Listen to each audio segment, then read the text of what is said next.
তো আমরা অষ্টম শ্রেণীর প্রথম পর্যায়ক্রমিক মূল্যায়নের ইংলিশে 1 নম্বর স্কুলের প্রশ্ন উত্তরগুলো আলোচনা করব। সিনের একের দাগেরটা দিয়েছে উইন্ড ক্যাপ থেকে। বলছে, since you put me on your head like a hat to keep me safe, I shall give you a different kind of cap in return, the kind sailor most desire.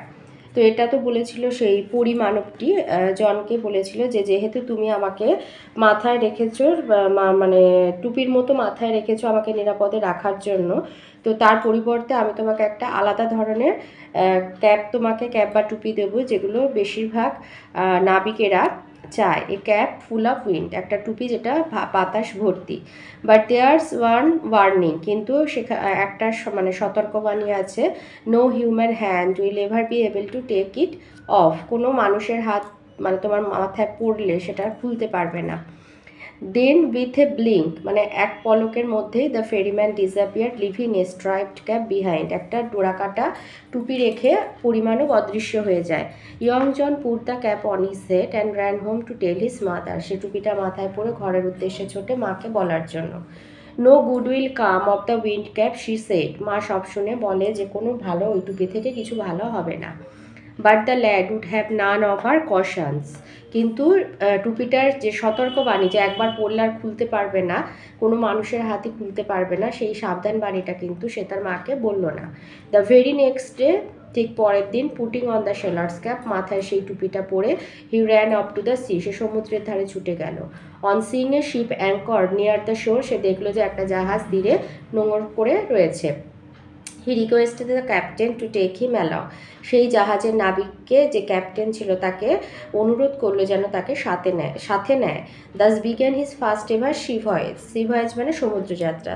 এইভাবে তার প্রথম সমুদ্রযাত্রা শুরু হলো। Well, ভালো, the wind cap worked as the fairy had said, but that one condition prevail, মানে টুপিওয়ালা বাতাসওয়ালা টুপি যেটা পরীর দেয়া, যেভাবে পরী বলেছিল সেইভাবেই কাজ করছে, কিন্তু সেই একটা যে শর্ত যে একবার পড়লে আর খুলতে পারবে না, সেটা কিন্তু থেকেই গেল।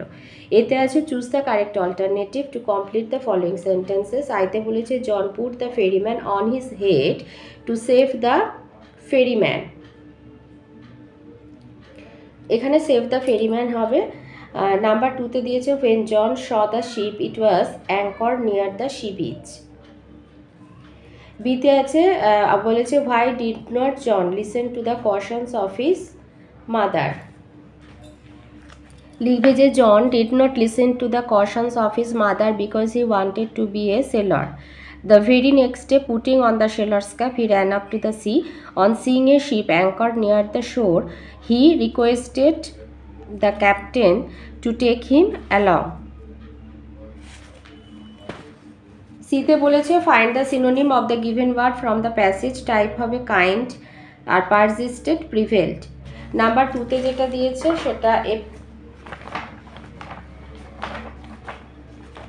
অ্যান এপ্রিল ডে কবিতাটা থেকে দিয়েছে। বলছে when the warm sun that brings seed time and harvest has returned again, যখন উষ্ণ সূর্যের আলো আর কি, সূর্য বয়ে আনে বীজের সময় আর ফসল কাটার সময় আবার ফিরে আসে। There is sweet to visit the still wood where springs the first flower of the plain, তখন শান্ত বনভূমিতে যেতে ভালো লাগে, ফোটে যেখানে প্রথম ফুল সমতল, বসন্তের প্রথম ফুল ফোটে সমতলে। I love the season well, এই ঋতুকে আমি ভালোবাসি খুবই। When the forest glades are teeming with bright form, উজ্জ্বল আকারে ঝিকিমিকি করে বনবিথিগুলি। Nor dark and manifolded clouds foretell the coming on of storm, না কালো না ভাঁজ করা মেঘের সারি ঝড় আসার ইঙ্গিত দেয় তখন। ফ্রম দ্য আর্থ লুজেন্ড মোল, মাটির ঝুরঝুরে স্তর হতে, the sapling draws its sustenance and thrives, though stricken to the heart with winter's cold and drooping tree revives, চারাগাছ তার রসদ টানে আর বাড়ে হৃদয়, যদিও আর্ত শীতের ঠান্ডাতে মানে নুয়ে পড়া গাছ চাঙ্গা হয়ে মাথা নাড়ে। তো এখানে 3খানা প্রশ্ন দিয়েছে। আইতে দিয়েছে where মানে কোথায়, does the first flower of the plain blooms, কোথায় প্রথম ফুল ফুটেছে। First flower of the plain blooms in wood, wood মানে জঙ্গলে। Number 2, why do you think the poet loves the season well? তোমার কেন মনে হয় যে কবি এই ঋতুকে ভালোবাসে? The poet loves this season well because the forest glades are filled with bright colour flowers at this time. মানে ভালোবাসেন এই কারণে, কারণ এই সময় জঙ্গলের মানে প্রতিটা প্রান্ত আর কি উজ্জ্বল রঙের ফুলে ভরে যায়। And no dark clouds indicate the coming of storm. আর কোনো ঘন কালো মেঘ আকাশে থাকে না যেটা ঝড়ের ইঙ্গিত দেয়, সেরকম কোনো মেঘ আকাশে থাকে না, সেই জন্য কবির এই ঋতুটি খুব ভালো লাগে। নাম্বার 3-তে দিয়েছে হোয়াট ডাজ আর্থস লুজেন্ট মোল্ড মিন? মাটির মানে কি বলবো আর কি, ঝুরঝুরে যে দলা আর কি, এটা বলতে আর্থ লুজ সয়েল, সয়েল বলা হয়েছে, মানে ঝুরঝুরে মাটিকে বলা হয়েছে। আচ্ছা, এবার গ্রামার আর ভোকাবুলারিতে আসি। 3-তে আছে বলেছে কালেকটিভ নাউন, এতে হবে এ মাস্টার অফ পিকক্স, আর নাম্বার 2-তে হবে এ নট অফ টোডস। 4-এতে দিয়েছে abstract noun, owner, ownership, infant, infancy. 5-এ দিয়েছে correct form of the verb given bracket, আইতে হবে when I had done my homework my friend came to meet me. Number 2-তে হবে the cops has been looking for the terrorist for several days. Number 3-তে read এটা আর কি, actually মানে রিডের past form, the story last night, যেহেতু গত রাতে আছে। 4-এতে Aditi had finished her homework before she went to sleep. Number 6-এ আছে ডু অ্যাজ ডাইরেক্টেড, আইতে বলেছে identify and write down the case of underline noun. Case মানে আমরা যেটা বাংলায় কারক বলি আর কি। তো এখানে রমেশ হচ্ছে সাবজেক্টিভ কেস বা নমিনেটিভ কেস বলতে পারো, রাকেশ বুক হবে পজিটিভ কেস, মানে আমরা যেটা কর্মকারক বলি। নমিনেটিভ কেস বা সাবজেক্টিভ কেস মানে আমাদের বাংলা যেটা কর্তৃকারক। নাম্বার 2-তে বলেছে আইডেন্টিফাই দি অ্যাডভার্বিয়াল অ্যাকিউজেটিভ, এখানে হবে শুন। 3-তে দিয়েছে সাবজেক্ট আর প্রেডিকেট আলাদা করতে বলেছে closer to man will cling the sparrow, তাহলে এখানে স্প্যারো সম্পর্কে বলেছে, তাই সাবজেক্ট হবে দ্য স্প্যারো, প্রেডিকেট হবে will cling closer to man. Number 4-এ বলেছে write the function of the sentence, মানে কী ধরনের বাক্য বলতে হবে। Try to use every opportunity in life, মানে তোমার জীবনে যা সুযোগ আসবে সেগুলো সদ্ব্যবহার করবে। তো এটা আদেশ বা একটা উপদেশের মতো দিচ্ছে, আদেশ নয় উপদেশ, তো এটা ইম্পারেটিভ সেন্টেন্স হবে। 5-এ দিয়েছে fill in the blank with correct pronoun বসাতে। Today he thinks of his own interest, মানে সে আজ তার নিজের স্বার্থের কথা ভাবছে। 6-এ দিয়েছে join with an emphatic pronoun and rewrite. Emphatic pronoun ওই দেমসেলভস, ইয়োরসেলভস এইগুলো আর কি। They cleaned the heap of garbage themselves, they asked nobody to help them. রাইটিংয়ে দিয়েছে necessity of travelling in our life, বলছে travelling is essential for personal growth, ব্যক্তিগত সমৃদ্ধির জন্য ট্রাভেলিং মানে ভ্রমণ দরকার। অ্যান্ড ব্রডেনিং পার্সপেক্টিভস, মানে তোমার আর কি জ্ঞানের জগৎটাকে বাড়ানোর জন্য। It exposes individuals to diverse culture, tradition and lifestyle, fostering empathy and understanding. মানে তুমি যদি ঘোরো তাহলে তোমার সংস্কৃতি, ঐতিহ্য এগুলো আর কি, জীবন জীবিকা এগুলো বোঝার ক্ষমতা, অন্যকে বোঝার ক্ষমতা, এই সমস্ত দিকগুলো আর কি আরও বিকশিত হয়। Stepping out of one's comfort zone through travel encourages adaptability and problem solving skill।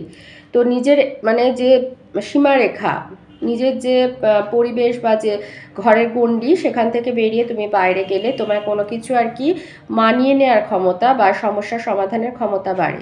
It provides a break from routine, reducing stress and rejuvenating the mind, মানে ভ্রমণ তোমার যে দৈনন্দিন যে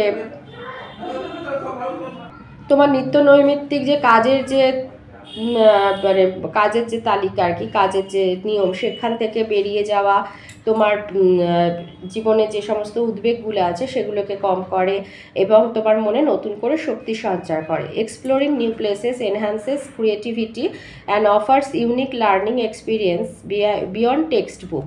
শুধু বই পড়ার বাইরে বেড়াতে গেলে তুমি নতুন কিছু করার ইচ্ছা আসে, তোমার মধ্যে একটা মানে নতুন পড়া শেখার আর কি অভিজ্ঞতা আসে পড়ার বইয়ের বাইরে। Travelling also strengthen relationship when share with loved ones, ভালোবাসার মানুষের সাথে তোমার সম্পর্ক আরও দৃঢ় হয়, ক্রিয়েটিং লাস্টিং মেমোরিজ, অনেক মানে মনে রাখার মতো অনেক স্মৃতিও থাকে যেগুলো মনে করলে পরবর্তীকালে মনে অনেক আনন্দ আসে। It remind us of the world's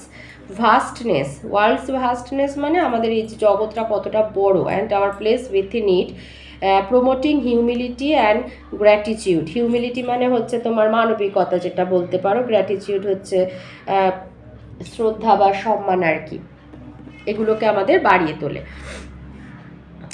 ultimately travelling এনরিচেস life, জীবনকে আরও উন্নত করে, মেকিং ইট মোর মিনিংফুল, আরও মানে কি বলবো আর কি, সংজ্ঞা মানে আরও মানে করে তোলে, মানে আমাদের জীবনটা যে আরও কত সুন্দর and fulfilling by connecting us to the global community.